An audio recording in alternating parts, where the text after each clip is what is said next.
Welcome back, everybody. Let's Take a Ride podcast. This is Captain John. This is the second installment of Impacts with Animals on Two Wheels. And so, Mr. Kirk Lakeman is here to talk about his experience with this. And I'm curious to hear because it sounded very similar to my situation. So, Kirk, welcome to the podcast. Thank you. Well, before we kind of dive into the nitty gritty, I want to just so you can let all of our listeners and viewers, whether they're listening or watching this, to get an idea of your riding background. So just, and when did you start riding and when did you dive into the adventure and dual sport world? Maybe you've already always been in the dirt, and maybe you transitioned over. And what bikes are you riding? And then we'll go into what happened. So Certainly. yeah. Okay. I'm Kirk Lakeman. I live in Dawsonville, Georgia, and but I was born in North Alabama. I grew up Ah, on a family farm, well, a couple hundred acres, and started riding trail bikes to check the cattle when I was about 12 years old. Shared a motorcycle with my brother Dan, and doesn't take long when you're that age to want to find out just how good you are as you learn how to ride better and better. And so I started racing a little bit as a young teenager and rode off-road for decades. Never had a street motorcycle license or street legal motorcycle until I was 40, actually. okay. And I raced enduros and hare scrambles and all that kind of thing. A little bit of motocross when I was young. But got into adventure riding and dual sporting, I guess, in my 40s, and kept my dirt bikes. You fast forward to today, I have a Norden 901 Expedition, Oh, yes. and that's my adventure bike. And then I also have a Husky 701, which is a KTM 690 with white plastic. Hmm. And that's my dual sport slash lightweight adventure bike. And I have a KTM 350 XCF off-road bike that I have a light kit on and have a tag for it. But it was my race bike for a while. But I'm now uh, 66 years old. I don't really race anymore. I've slowed down a bit since my deer accident, and I'm just out enjoying the scenery and trail riding and adventure riding and knocking around with friends. Okay, okay. Well, I'm also from Alabama. I'm an Alabama native myself. I'm up here in Tennessee, but grew up in Birmingham, so I'm very familiar with the North Alabama area. So you've always been on two wheels, it sounds like, and you Right. definitely transitioned from the dirt world doing all the racing. But Right. in your message you sent me, you said you had had an impact with a deer on your KTM 1190 and you ended up in the hospital for quite some damage. So give us the backstory. Where were you? What the time of day, the time of year?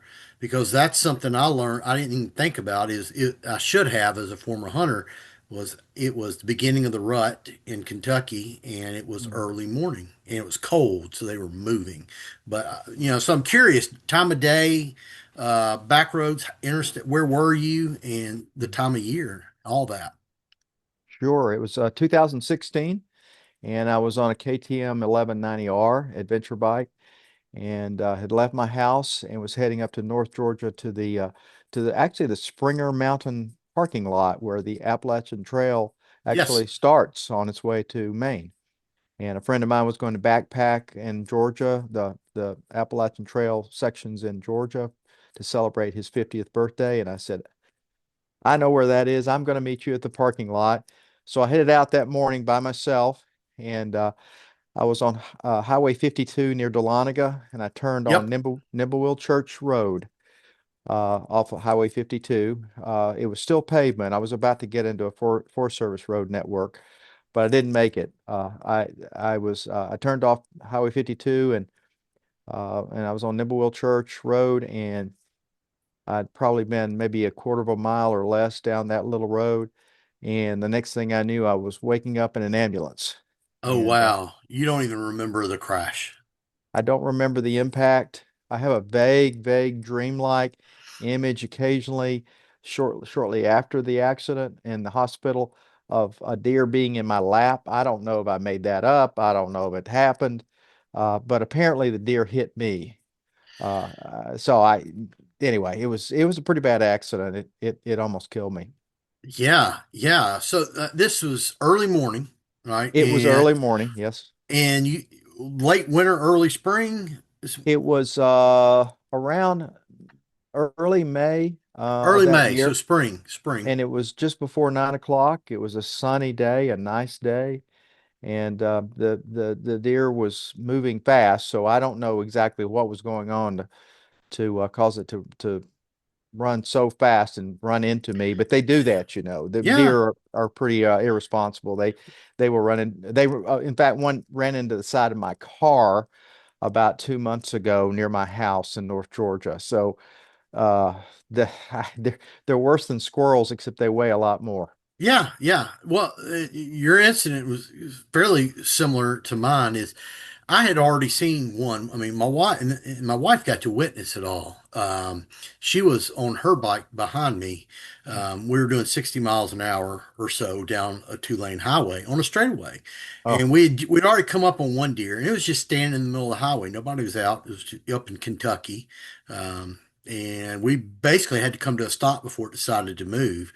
But the next one, I didn't even see it. All I have is a flash of it in a full sprint, just legs outstretched completely. It was just in a full sprint.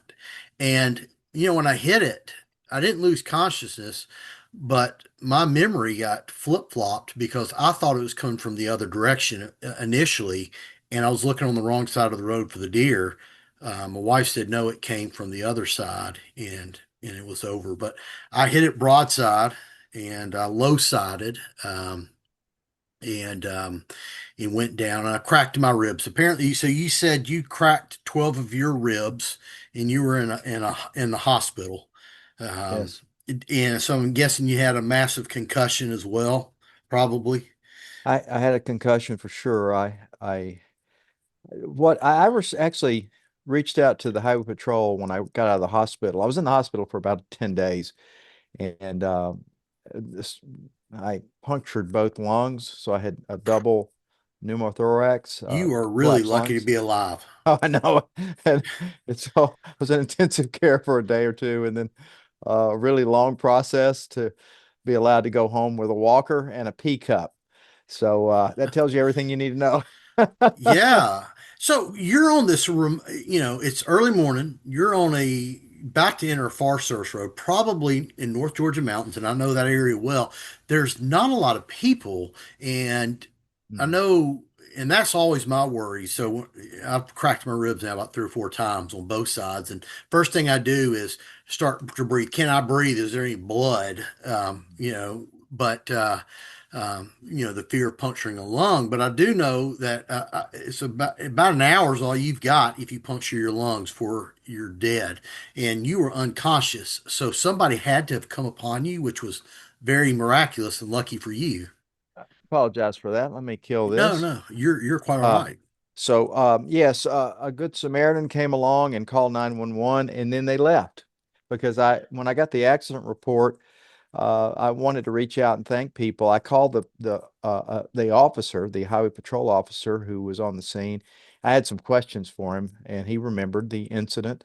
But I also wanted to find out who actually called in, and there was no record of the person. So I owe somebody a lot of thanks, but I don't know who they are. But anyway, it looked based on the accident report, I think I must have crawled despite broken ribs, on my hands and knees or something to the edge of the road to try to get out of the roadway. I don't remember doing this. I don't know what kind of condition I was in, but it was pretty bad. And anyway, the ambulance and the highway patrol showed up fairly promptly, and they took me straight away to Northeast Georgia Medical Center, where they have a excellent state-of-the-art kind of trauma center. And I had a great doctor, an ER doctor, who uh, did reinflated my lungs and did all the things he had to do to save my life. I had other injuries too. I have a pretty severe kind of a grade 3 AC separation on my left shoulder that's never completely healed, and My spleen almost was almost lost, but I'm okay now from the spleen perspective. But it was just a bad scene. The accident report shows a dead deer on the side of the road. 100 feet later, my body on the edge of the road, and 100 feet beyond me, the motorcycle. So it's a yard sale, if you will, with bodies and motorcycles scattered all over the place. Uh, Did you bad, high bad, bad. side or do you know? Based on the damage to the motorcycle, it looks like I kind of low-sided. I don't it was primarily on one side. It ground down the one of the handlebars on the end, Mm-hmm. ruined some plastic on that side, ground down part of my foot peg and broke a blinker. Amazingly, the motorcycle was repairable. It really wasn't damaged that badly. So it didn't flip or anything like that. Okay. Okay. So yeah, you went down. I guess the side you went down on was the shoulder. So you're Yeah. saying your left shoulder and probably went down. Yeah. Yeah. Now, how long was your recovery? You said you woke up in the hospital. How long was your recovery to get to where you could basically function in the world somewhat Well, normally? it was weeks. I mean, I was in the hospital for 10 days. I couldn't I had these chest tubes and these collection uh containers for the fluid that they're draining out of your lungs when you have a pneumothorax, and I have one on each side. So you can imagine if I'm walking with my walker in the hospital, I have these two receptacles that are like little suitcases that I have to keep up with as well. It was a terrible thing, man. I don't ever want to go through this again. And finally, they removed the chest tubes, and I was allowed to go home. I couldn't drive right away. I couldn't work.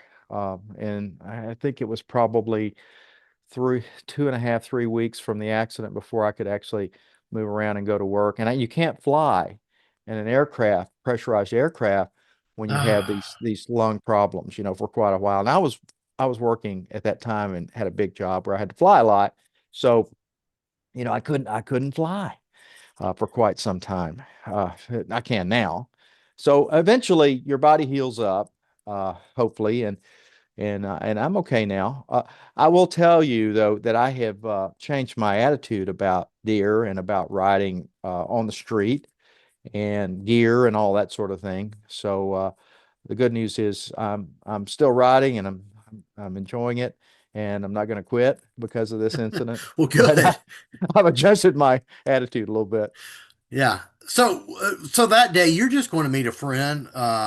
You weren't expecting to do anything, I know sometimes we gear up based on the type of riding we want to do, but what did you have on and what was your mentality? I mean, gear wise, obviously you had your helmet on. Yeah, I'm big on helmets and high quality helmets. I've never really skimped on helmets, and I feel even more strongly about that.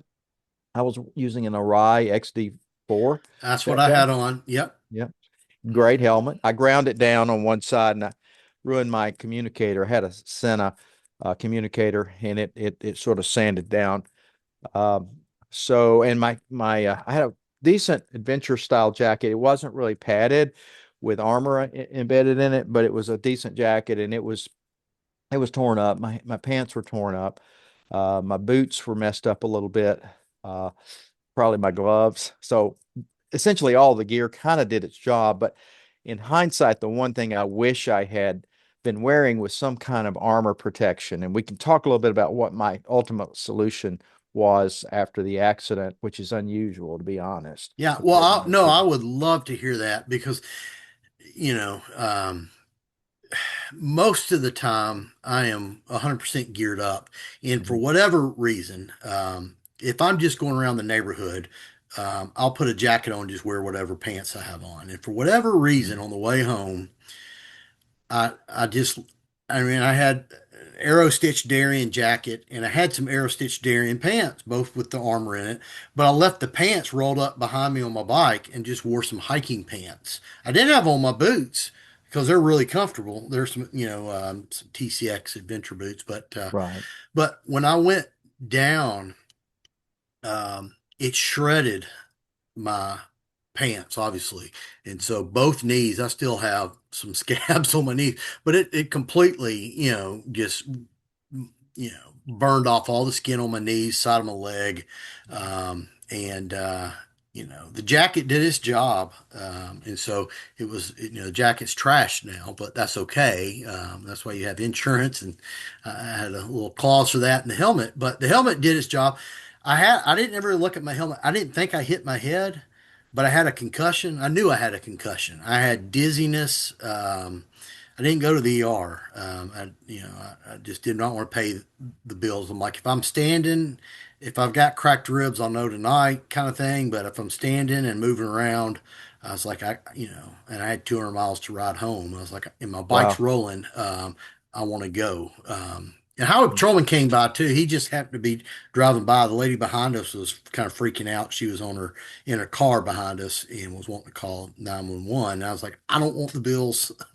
I'm alive. Thank goodness I'm not unconscious. Um, but definitely at the riding pants, but I want to hear your solutions because I'm tired of cracked ribs, and I think I'm going to.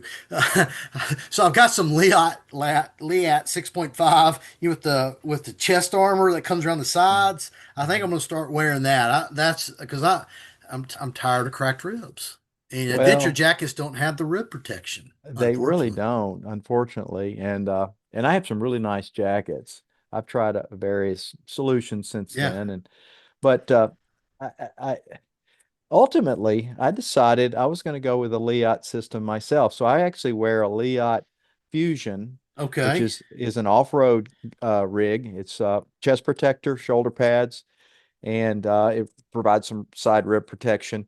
But it also has a built-in horse collar. I call it the device that's supposed to protect your neck if you Oh, go over okay. the handlebars. And I've jammed my neck a couple of times in dirt biking and whatnot. So I wear this Leot Fusion system that has that thing built in, so it's not removable or anything. It's a complete system, and I have learned to enjoy that system. I hesitate to say love it because it is a little restrictive, but it doesn't weigh much. It actually vents well. People say, "Oh, it's a piece of plastic. You're not going to get any airflow in the summer." No, you get a lot of airflow if all you wear is a jersey underneath it. The Yeah. beauty of it is you're not wearing a winter jacket with the liner zipped out or whatever. It's still hot, and everybody talks about vents, but they're hot. They're hot They are in hot, July. and you're in the South. I know your temps like what we have in the summer. The humidity, you can't push enough air with an adventure jacket. No, you can't. So I'm one of those weird guys. There aren't many of us who will wear an off-road rig, even on the street. If it's a 100% street day, which is rare for me because I really don't have a street bike, but if I'm going with buddies and we're just going to ride twisty roads, I'll wear that Leot system, and I wear it year round. So in the winter, I wear a jacket liner underneath it that's heated, or I wear something on top.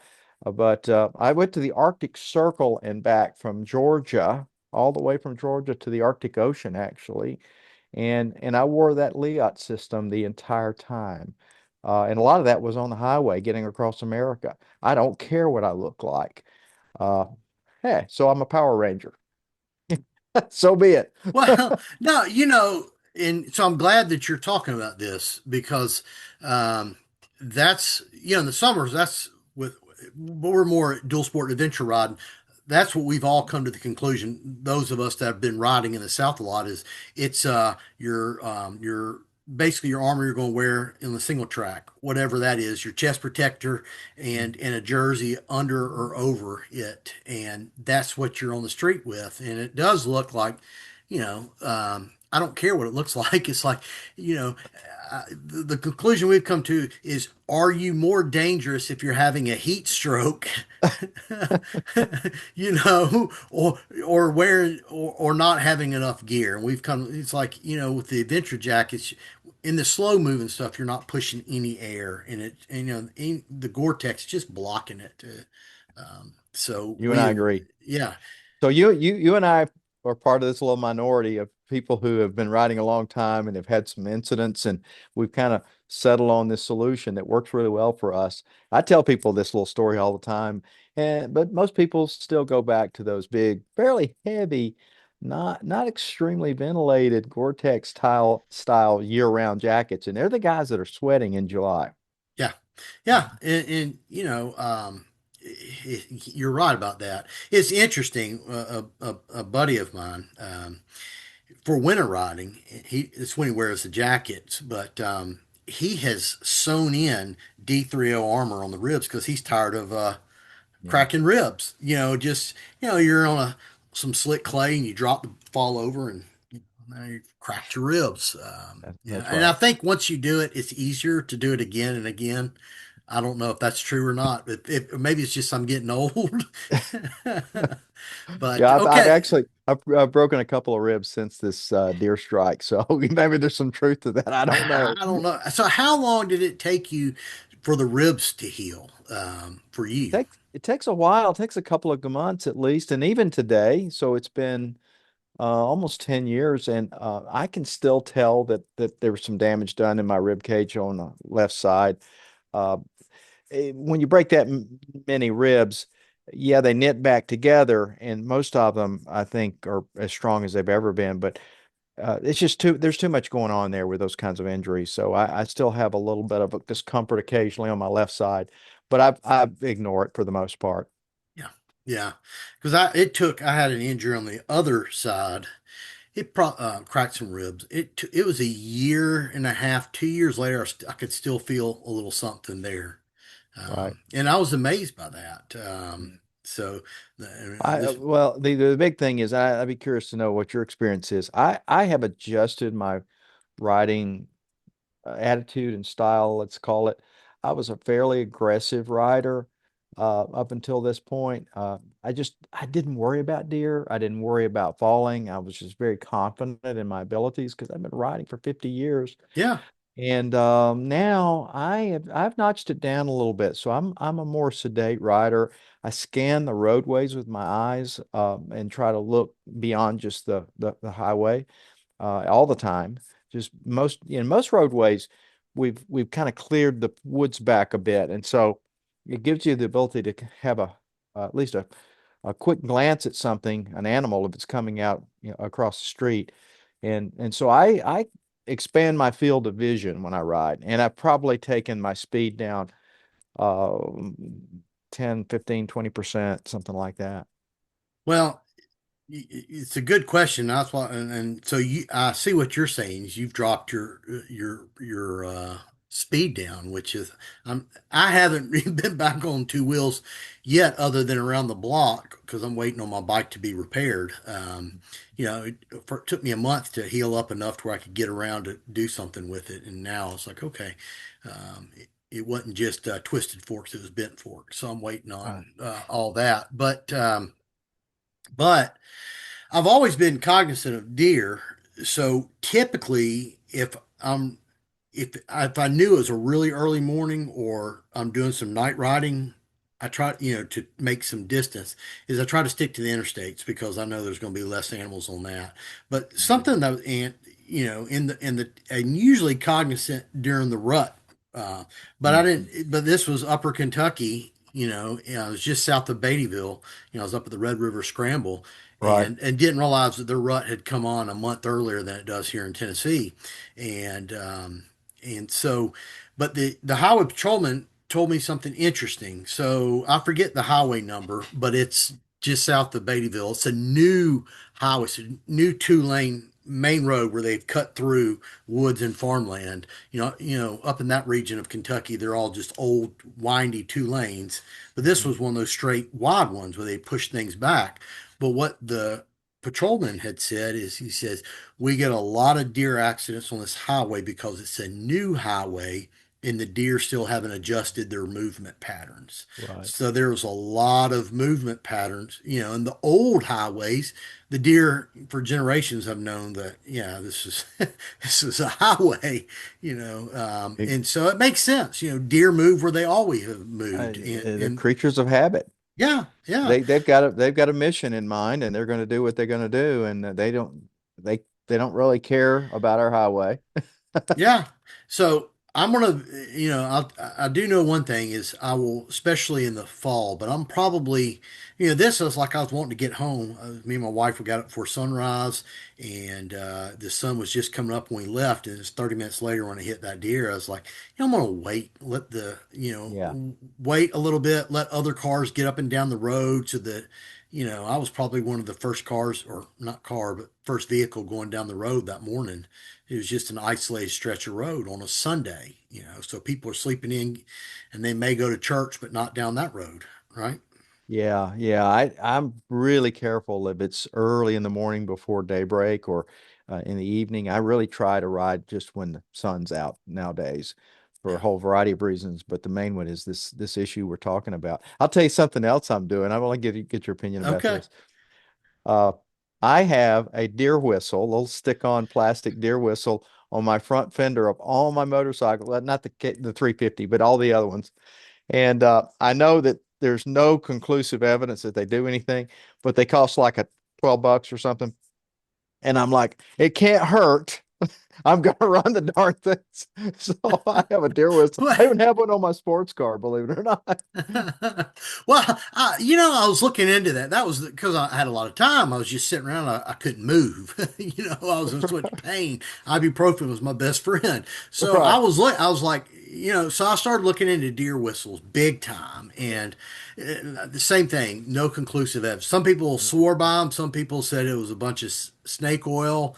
Some Right. people said, well, I don't know. I haven't ever hit them, but I didn't hit them before, so you never know. And one person, he says, well, I do notice that if I see them on the side of the road, that they lift their head up at I have noticed attention. that. I have. And Okay. so, maybe it's just because I want to think that they're working and they would have picked their head up regardless because they can hear the motorcycle engine. I don't know. But I'm going to keep using the darn things because they just stick on. They're a piece of plastic. They only cost $12. Yeah, I made, that man, I've got a shopping cart full on Amazon right now, and I may just add a deer whistle or two on there. I mean, if it gives me peace of mind, that's all that matters. I guess it's giving you some peace of mind with it. Well, I just figure I'll do everything I can. I'll wear the Yeah. Leot Fusion. I'll wear a good helmet.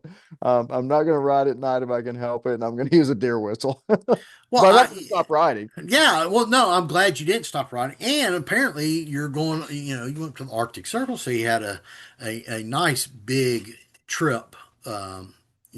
Obviously you're gone for probably about a month or so on that trip, Almost 2 months. almost two Yeah. months. It's So, 16,000 round trip miles the way I did it because I went up the mid-Atlantic BDR on my way, which is ah, not the logical route. And when I got to New York, I went into the city for a morning to meet. Actually worked for JP Morgan when I was working, and I had colleagues who were still working in Manhattan. And I rode the KTM 1190 through the Lincoln Tunnel to Times Square and Grand Central Station. Had lunch with a big adventure bike parked there in the middle of Manhattan, and then rode out that same day. And I made it to Pennsylvania, and then kept riding across America. well, good for Went up you. across the circle in both Canada and Alaska. So I kind of maxed out, and Yeah, that is a long way. that was only 2 months or 2 months, 2 years after the deer strike. So it was maybe there was something in me that said, "Hey, let's get back on this horse. Let's don't throw in the towel. Let's do something epic here." So we did it. Yeah, I'm glad you did. I'm glad for anybody out there. I mean, these things happen. It could have, I mean, I've never struck a deer before in a vehicle or anything, and so this was just happened to be when I was on two wheels. But hopefully, this is luck of the draw that I don't have another one. So, I mean, it's kind of like, does lightning strike twice? Some people get hit by it. Well, I'll tell you, the next time you ride and you see a deer, and you will, Oh uh, yeah, your heart's going to stop because it's sort of like it's a visceral thing. You don't want to touch that hot stove again. And I jumped out of my skin the first time I saw a deer on any of my motorcycles, and that continues to this day to some extent. It's tamped down, so now I don't just completely freak out when I see a deer on the side of the road, but I'm pretty careful and I slow because they always go in like twos or threes.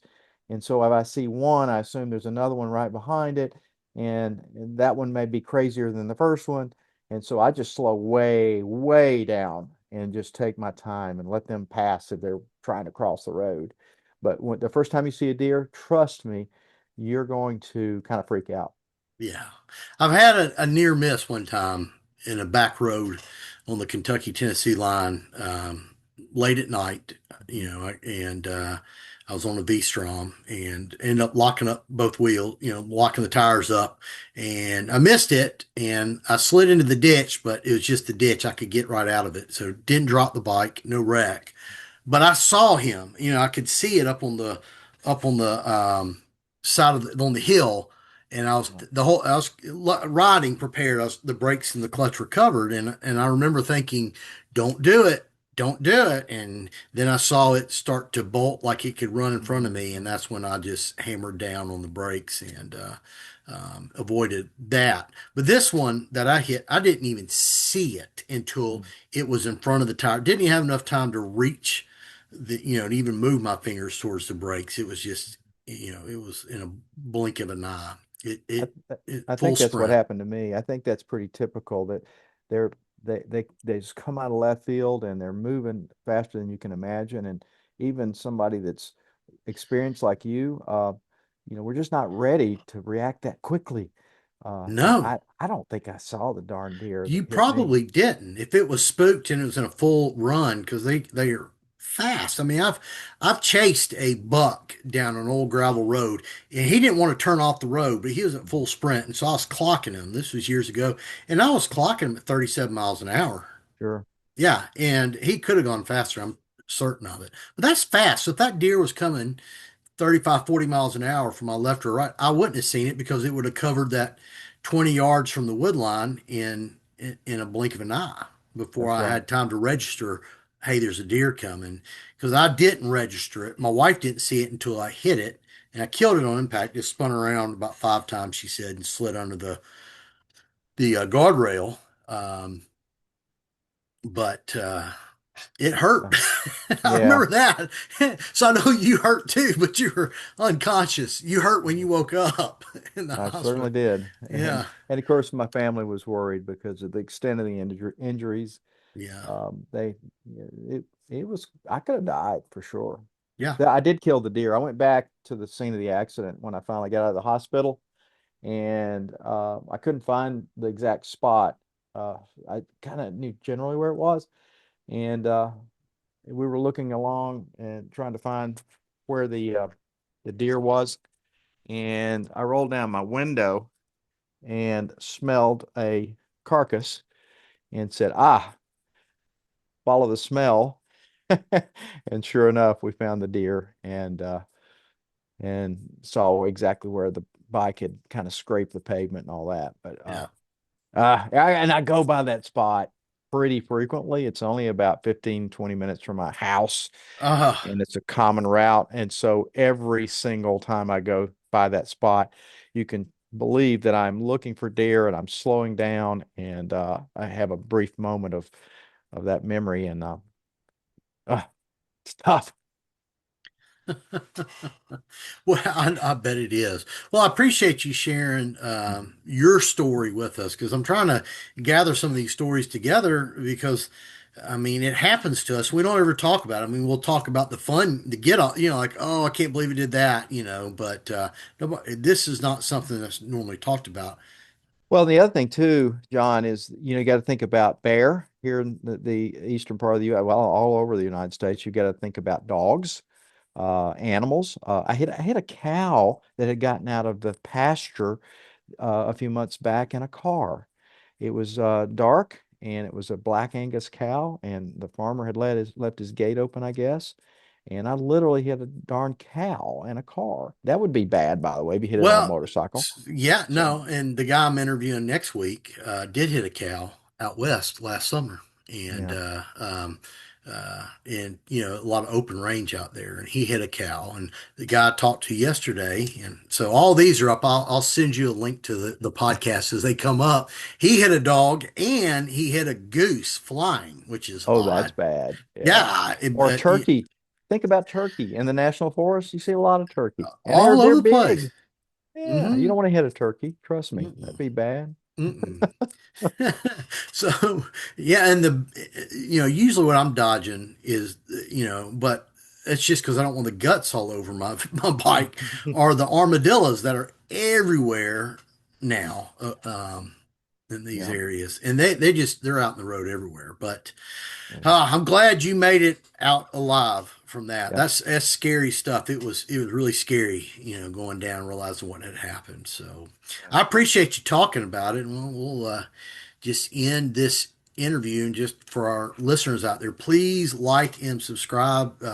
If you're on Spotify, and this will be up here on Spotify, just subscribe to it. We're changing our YouTube channel, so please like and subscribe there because the content's in a different place now. So just want to thank all of y'all for this. And Kirk, thank you.